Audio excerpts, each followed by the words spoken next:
The sound of music के second part में हम लोग पढ़ेंगे एक और म्यूजिक मास्टरों के बारे में। उनका नाम है उस्ताद बिस्मिल्लाह खान। उस्ताद बिस्मिल्लाह खान बहुत बड़े म्यूजिशियंस थे शहनाई के फील्ड में। वो शहनाई बड़ी अच्छी बजाते थे। शहनाई का और उस्ताद बिस्मिल्लाह खान का नाम एक दूसरे के सिनोनिम की तरह यूज किया जाता है। The introduction text of this chapter suggests, if you think of Sahnai, think of the Sahnai, and the first thing you'll probably imagine is a wedding or a similar occasion or function. सहनाई की बात सोचो तो जो सबसे पहली चीज हमारे दिमाग में आती है वो किसी वेडिंग या किसी फंक्शन या ऐसे ही ओकेजन की तस्वीर हमारे दिमाग में, हमारे इमेजिनेशन में आती है। The next would probably be Ustad Bismillah Khan, the Sahnai maestro, playing this instrument. अगली बात जो हमारे दिमाग में आती है वो संभवतः उस्ताद बिस्मिल्लाह खान का नाम ही होगा, जो शहनाई के बहुत विख्यात, बहुत बड़े, बहुत ही मशहूर माएस्ट्रो थे या विशेषज्ञ थे। माएस्ट्रो मीन्स विशेषज्ञ, प्लेइंग दिस इंस्ट्रूमेंट, जो कि इस इंस्ट्रूमेंट को बजाते थे। किसी भी चैप्टर में इम्पोर्टेंट तो हर पैराग्राफ होता है, पूरी स्टोरी या पूरा टेक्स्ट होता है, हर पैराग्राफ का हर सेंटेंस होता है और हर वर्ड होता है। लेकिन शुरुआत के इंट्रोडक्शन पैराग्राफ या पहले एक दो पैराग्राफ थोड़े ज़्यादा टाइम टेकिंग होते हैं। मैं उन पे थोड़ा ज़्यादा टाइम देता हूँ जिसमें कि उसका बेस अच्छा क्रिएट हो सके और आगे वो पूरी स्टोरी आपको अच्छे से समझ में आ सके। तो पहला पैराग्राफ शुरू करने से पहले इसमें यूज किए गए एक दो वर्ड को मैं डिस्क्राइब करता हूं और उनकी डिफिनेशन पहले मैं आपको बताता हूं। साइड में मार्जिन पे दिया हुआ है, एक वर्ड है जेनरिक नेम। तो पूरे ग्रुप को अगर कोई नाम दिया जाता है तो उसे हम लोग जेनरिक नेम कहते हैं। एक दूसरा वर्ड है रीडेड। तो readed means wind instruments. Wind instruments जैसे पाइप हो गया, क्लैरिनेट हो गया, फ्लूट हो गया, बांसुरी है, माउथ ऑर्गन है, ये सब।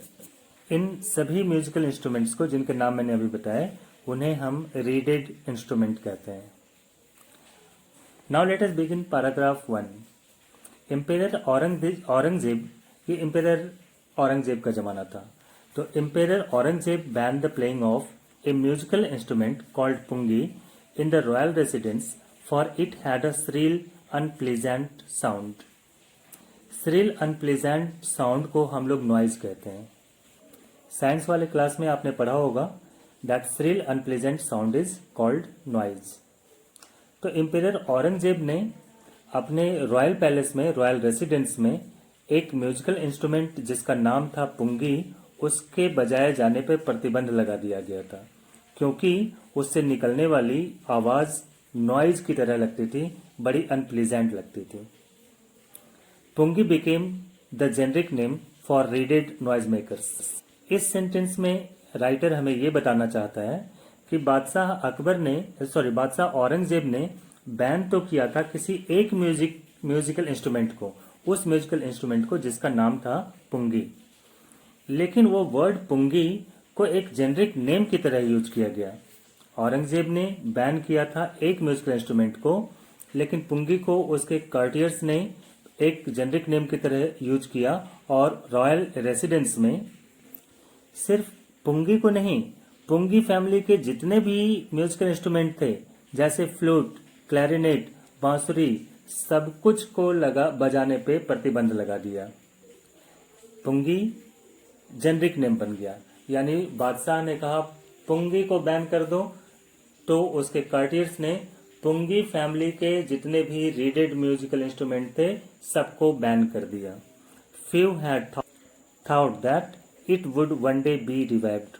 उस समय शायद ही किसी ने सोचा था कि पुंगी को फिर से जीवन दान मिलेगा, नया जीवन मिलेगा, उसे फिर से कभी बजाया भी जा सकेगा। A barber of a family of professional musicians who had access to the royal palace decided to improve the tonal quality of the pungi. एक बार्बर था, एक नाई था, उसकी फैमिली के लोग प्रोफेशनल म्यूजिशियंस थे। Who had access to the royal palace, उसका रॉयल पैलेस में आना जाना था। Decided to improve the tonal quality of the pungi, उसने पुंगी की आवाज को इम्प्रूव करना डिसाइड किया। उसने फैसला किया कि वह पुंगी के टोनल क्वालिटी को, यानी उसकी जो आवाज की मधुरता है, उसे इम्प्रूव करेगा। He chose a pipe with a natural hollow stem that was larger and broader than the pungi. उसने एक पाइप लिया। वो पाइप कैसा था? नेचुरल हॉलो स्टेम था। नेचुरली जैसे बॉम्बू होता है उसके अंदर खोखला होता है, तो नेचुरल हॉलो स्टेम था। That was longer and broader than the pungi, और वो नेचुरल रूप से कुछ ज्यादा लंबा था, पुंगी से कुछ ज्यादा लंबे साइज का और पुंगी से कुछ ज्यादा मोटे साइज का था। And made 7 holes on the body of the pipe, और उसने उस पाइप के बॉडी में 7 होल्स बनाए, 7 छेद किए। जैसा कि आपने देखा होगा बांसुरी में होल्स होते हैं बनाए हुए। When he played on it, जब उसने उसे बजाया, closing and opening some of these holes, उसने उसके होल्स को कभी ओपन करके, कभी क्लोज करके, कभी ऑल्टरनेटिवली ओपन और क्लोज करके जब उसे बजाया, soft and melodious sounds were produced. तो उससे बहुत ही सॉफ्ट का मतलब मधुर, प्यारा सा।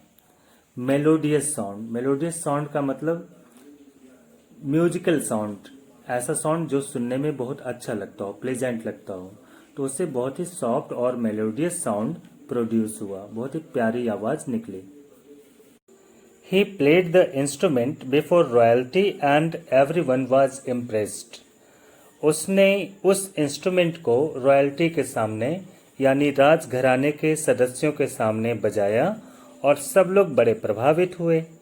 The instrument so different from the pungi had to be given a new name. तब सबने फैसला किया कि ये इंस्ट्रूमेंट जो कि पुंगी से इतना ज़्यादा डिफरेंट है, उसका नाम भी अलग होना चाहिए। नेक्स्ट सेंटेंस को बहुत ही ध्यान से सुनना, बहुत ही इंटरेस्टिंग है। शहनाई का नाम शहनाई कैसे पड़ा? As the story goes, since it was first played in the Shah's chamber and was played by a nai barber, the instrument was named the shehnai.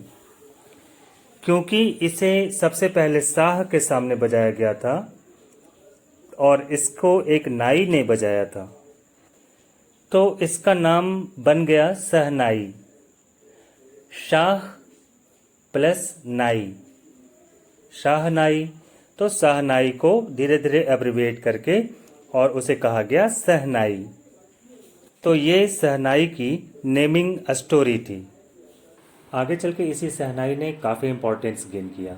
The sound of shehnai began to be considered auspicious. Shehnai की आवाज़ अच्छे भाग्य की निशानी माने जाने लगी, शुभ संकेत मानी जाने लगी। ऑस्पिशियस मीन्स सौभाग्य का प्रतीक या शुभ संकेत। And for this reason it is still played in temples, और यही कारण है कि अभी भी इसे मंदिरों में, टेम्पल्स में बजाया जाता है। And is an indispensable component of any north Indian wedding, और इसीलिए यह किसी भी नॉर्थ इंडियन वेडिंग का कंपलसरी पार्ट बन गया है। दैट मीन्स शहनाई जरूर बजाई जाती है किसी नॉर्थ इंडियन वेडिंग में। In the past the shehnai was part of the नौबत। पहले के ज़माने में, पहले के दिनों में शहनाई नौबत का हिस्सा हुआ करती थी। नौबत कहते हैं किसी रॉयल कोर्ट में 9 मेन म्यूजिकल इंस्ट्रूमेंट, जो सबसे पॉपुलर म्यूजिकल इंस्ट्रूमेंट होते थे, उसे नौबत कहते थे। तो शहनाई नौबत का हिस्सा बनी। और traditional ensemble of 9 instrument found at royal court. जो ट्रेडिशनल ensemble थे, 9 म्यूजिकल इंस्ट्रूमेंट का एक ग्रुप होता था, नौबत, जिसके बारे में मैंने अभी बताया, रॉयल कोर्ट में होते थे। तो ये उसी नौबत का हिस्सा थे, अभी मैंने समझाया। Till recently it was used only in temples and wedding. हाल फिलहाल तक तो ये सिर्फ टेम्पल्स और वेडिंग में यूज होता था। The credit for bringing this instrument on to the classical stage goes to Ustad Bismillah Khan. लेकिन इस म्यूजिकल इंस्ट्रूमेंट को, जैसे कि सिर्फ टेम्पल्स और वेडिंग्स के लिए उपयुक्त माना जाता था, उसे क्लासिकल स्टेज पे लाने के लिए सारा क्रेडिट उस्ताद बिस्मिल्लाह खान को दिया जाता है। दैट मीन्स उस्ताद बिस्मिल्लाह खान वो पहले इंसान थे जिन्होंने अपनी कला के बदौलत शहनाई जैसे म्यूजिकल इंस्ट्रूमेंट को, जो कि पहले सिर्फ मंदिरों और वेडिंग्स में बजाया जाता था, उसे क्लासिकल स्टेज पे ला दिया और उसे इतना पॉपुलर कर दिया। अब हम लोग चलते हैं बिस्मिल्लाह खान के बचपन के दिनों में। एज अ 5 ईयर ओल्ड, 5 साल की उम्र तक तो Bismillah Khan played gilli danda near a pond in the ancient state of Dumraon in Bihar. 5 साल की उम्र तक तो बिस्मिल्लाह खान गिल्ली डंडा खेलते रहते थे। डुमरांव स्टेट एक जगह है, पुराना राजघराना था बिहार में। तो डुमरांव स्टेट के नज़दीक वाले तालाब के बगल में बिस्मिल्लाह खान गिल्ली डंडा खेलते रहते थे, खेलते हुए मिलते थे। He would regularly go to the nearby Bihari ji temple to sing the Bhojpuri chaita. और ये उनका रेगुलर का डेली का रूटीन था कि वह वहीं के पास वाले बिहारी जी टेम्पल में भोजपुरी चैता, एक तरह का गाना होता है, वो गाने के लिए मंदिर में जाया करते थे। At the end of which he would earn a big laddoo weighing 1.25 kg। और फिर जब उस दिन का प्रेयर ख़त्म हो जाता तो उसे गाने के बदले में 1.25 किलो का लड्डू हर दिन वहाँ के महाराजा उसे इनाम में दिया करते थे। This happened 80 years ago। ये 80 साल पहले की बात थी। And the little boy has travelled far to earn the highest civilian award in India. और उस समय से लेकर के उस छोटे से लड़के ने काफ़ी लंबी दूरी तय की, काफ़ी ज़्यादा प्रोग्रेस किया, तब जाके उसे इंडिया का हाईएस्ट सिविलियन अवार्ड मिला। और वो हाईएस्ट सिविलियन अवार्ड क्या था? द भारत रत्ना। पैराग्राफ 4 में हम लोग बिस्मिल्लाह खान के फैमिली बैकग्राउंड के बारे में पढ़ेंगे। Born on 21 March 1916, Bismillah belongs to a well known family of musicians from Bihar. 21 मार्च 1916 को जन्म लेने वाले बिस्मिल्लाह खान का जन्म बिहार के एक बहुत ही मशहूर, बहुत ही विख्यात म्यूजिशियंस फैमिली में हुआ था। हिज ग्रैंडफादर रसूल बख्श खान, उसके ग्रैंडफादर जिनका नाम रसूल बख्श खान था, was the shehnai Nawaz of the Bhojpuri Kings court. रसूल बख्श खान उस जमाने में भी एक भोजपुरी राजा, भोजपुर के राजा के कोर्ट में शहनाई नवाज की खिताब जीत चुके थे। शहनाई बजाने के लिए उन्हें शहनाई नवाज का खिताब मिला था। हिज फादर पैगंबर बख्श, और उनके जो पिता थे जिनका नाम पैगंबर बख्श था, and other paternal ancestors were also great shehnai players.